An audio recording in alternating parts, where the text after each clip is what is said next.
اگر اس آدمی نے اس حد تک یہ کوشش کی ہے کسی کو بے عزت کرنے کی تو پھر اس کا بھائی بنتا ہی ہے. اب کیا ہوگا زیادہ؟ دیکھو فرض کرو آپ کو عدالت میں لے جائیں گے, عدالت میں جج کو کہوں گا, وہی مجھے جانتا ہے, اس بیچارے کو تو نہیں جانتا, مجھے تو جانتا ہے. میں سے کہوں گا جو جج صاحب آپ فرض کریں میری جگہ ہوتے اور یہ فیملی میرے ساتھ آپ کے ساتھ ہوتی اور کوئی آدمی یہی والے آپ کو گل نکالتا, آپ کیا کرتے؟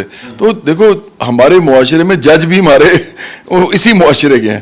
پہلے تو اس ویڈیو کے اندر کہیں پر بھی ذکر ہی نہیں ہوا کہ مجھے کہیں پر گالی دی گئی. اگر بالفرض گالی کی بات ہو رہی تو بار بار یہ کیوں کہہ رہے ہیں جواد احمد کی طرح آپ کا نام بار بار کیوں لے رہے ہیں؟ وہ تو صرف گالی کا ذکر کرتے رہتے, وہ آپ کو درمیان میں واپس ویسے ہی لے کے آ گئے. آپ میرے خیال سو کے اٹھے ہوں گے, آپ نے دیکھا ہوگا میرے خلاف کیا ٹرینڈ چل رہا ہے. اگر آپ میرے سے سنو نا تو پتہ کیا ہوا ہے, میں آپ کو بالکل جو میں نے انالیسس کیا ہے, انالیسس میرا یہ ہے کہ اقرار کو میں بالکل چھوٹے بھائیوں کی طرح سمجھتا ہوں.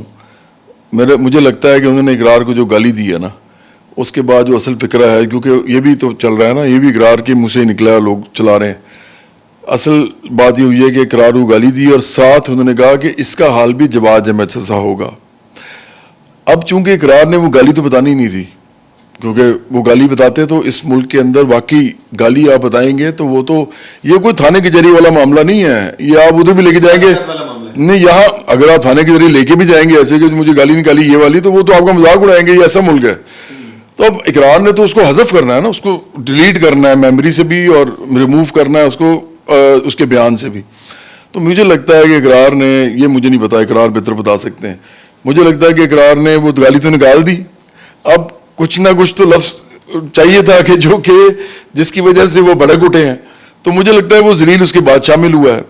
ابھی اقرار بہتر بتا سکتے ہیں. دیکھو لگتا ہے اقرار ہوئے نے درمیان میں کچھ لفظوں کی ہیرا پھیری کی, اس لیے کیونکہ اقرار کا قصور نہیں ہے.